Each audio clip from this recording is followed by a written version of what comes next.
he's telling you, do it. No, you'll get your healing. No, you'll get your deliverance. No, because it seems beneath me. You could have done it a long time. God could do anything instantly, anytime you see fit. That's who you are. Yes, sir. And he says, look, I need you to go. So we have here these two sets of people that now have to set out to do something that God has told them to do. Now Naaman arrives at the Jordan River, and his process starts. And he dips himself into the dirty, clouded, muddy Jordan River. He goes down the first time, comes out, nothing happened.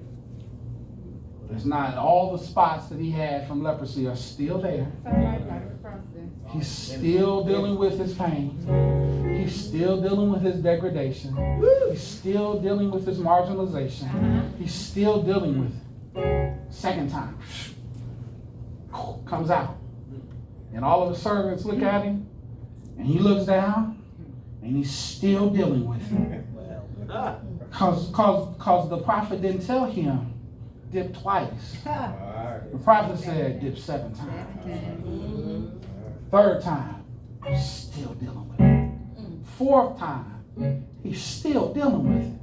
Fifth time, he's still dealing with it. 6 times, he's still dealing with it. And on the 7th time, when he dips himself in the Jordan, the word of God says he's instantly transformed. He's instantly transfigured. He's instantly changed. He's instantly made a new creature in Christ Jesus. He's instantly in that moment, but it was the process that got him where he needed to be. It was the process. It was the process.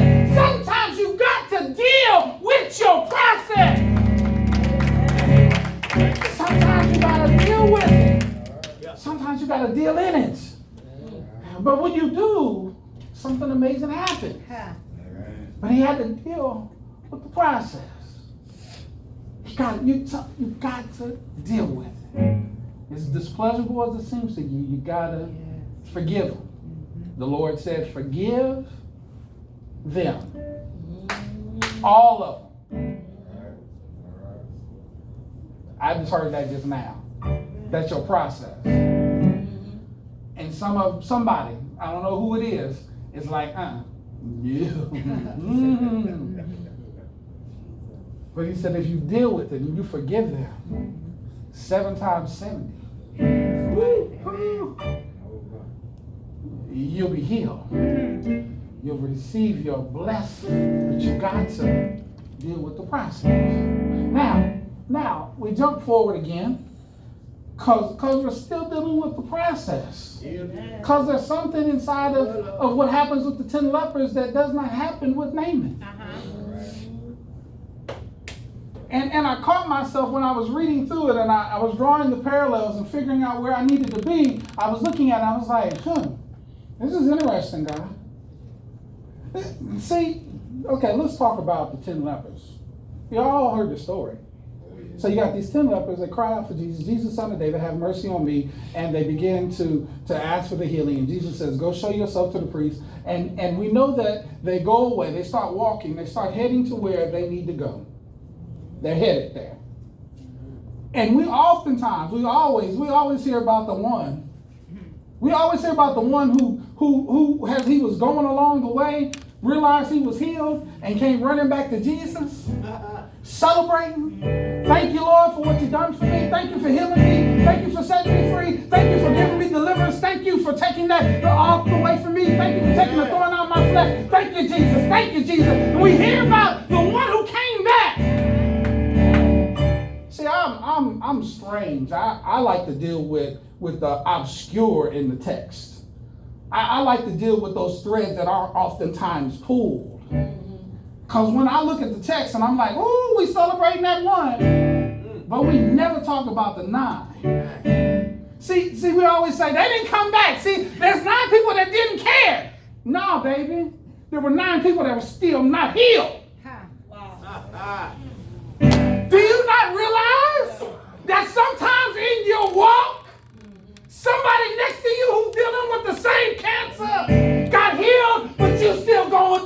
though, baby. Sometimes there's somebody who got healed from their addiction, but you still on crack.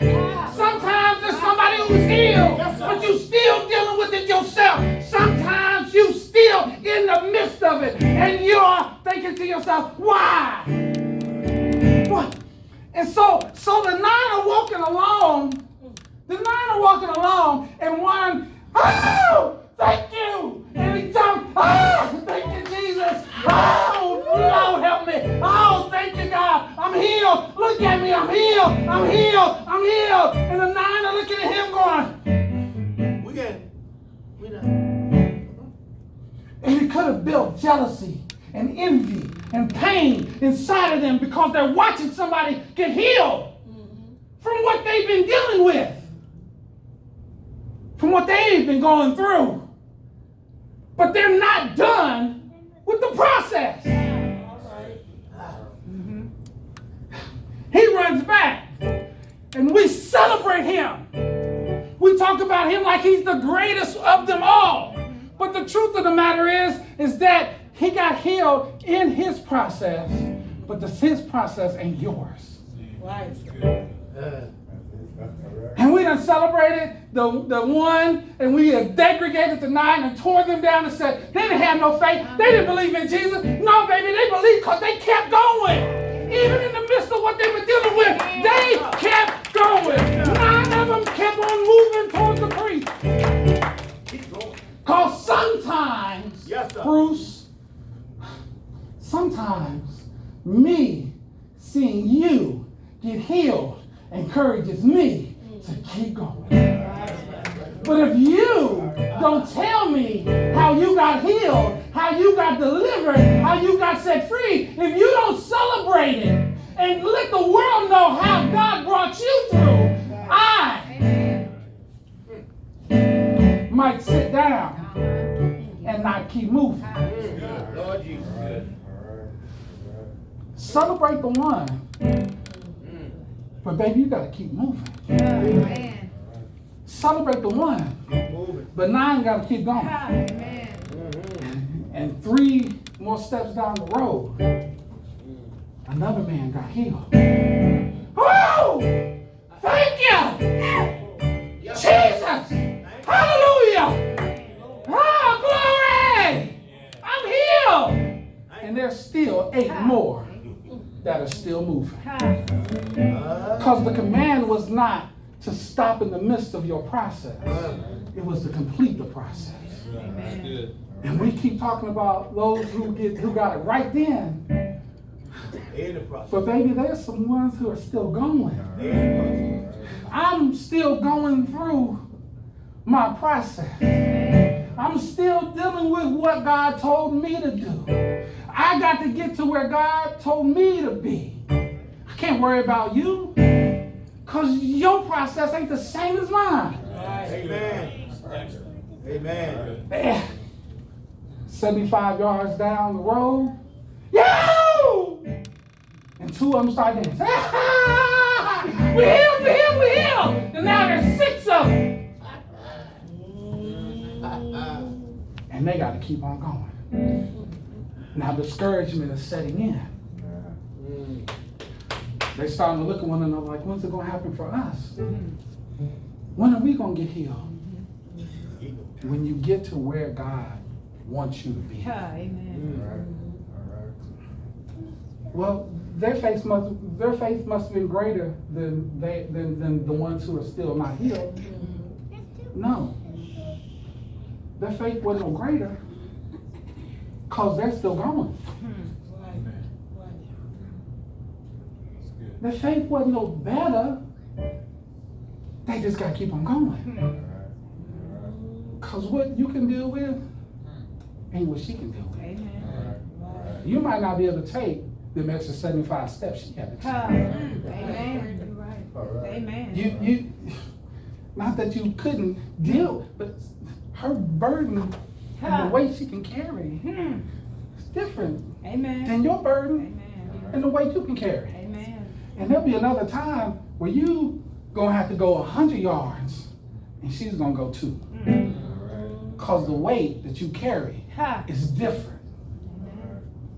The burden you got to deal with is different. 200 yards down the road, another one got healed. At least 3. And now depression is really setting in. Because it ain't but another half mile to where the priest is. And I still ain't got mine. All right. Quarter mile down the road, 2 more got healed. Now there's just one man still dealing with his ailments, still dealing with the spots on his skin, still dealing with his process. And like Naaman, on that 6th time, when he's looking at himself and his servants is looking at him and everybody else around him is looking at him and thinking, why haven't you been? Why aren't you now? Why ain't you delivered? Why ain't you set free? Why ain't you? How many times have you looked at somebody and said, why ain't you set free? How many times? I know what God can do. Why ain't you? I know you have. I know you've looked at some folk and think, why ain't you saw what he did for me? Why ain't you? Because baby, what he going through ain't the same thing as what you had to go through. And he got to keep on going. And there's one man who went back who was celebrated. But there's still one man who's still going. He's still got to finish his course. He's still got to finish his race. Because laid up for him is a crown of glory. Laid up for him is deliverance. Laid up for him is healing. Laid up for him is prosperity. Laid up for him is to be the head and not the tail. Laid up for him is to be victorious. Laid up for him is to be a victor and not a victim. Laid up for him. Whoo! Laid up for him. He says, look, I got to get there. I got to move towards it. I know everybody else got healed, but I got to keep on dipping myself. I got to keep on moving. I got to keep on doing what the man of God, the woman of God, the prophet of God, what God himself told me to do. I got to keep on moving. Because when I do this, when I do it, he is a healer. He is a deliverer. He is a keeper, redeemer. He is my bright morning star. He is. He's my glory. He's my might. He's my power. He is. That's who he is. That's who God is. And if we move with the speed of sound towards him, realize that he's going to bless you. Realize he's going to keep you. Realize he's going to do everything you need to have done in your life. You just got to stay in the process. Stay in the process.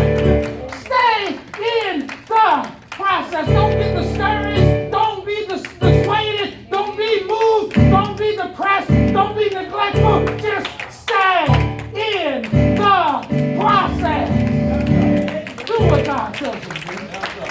Stay in the process. That's all I got for you. Stay in the process. Stay in the process.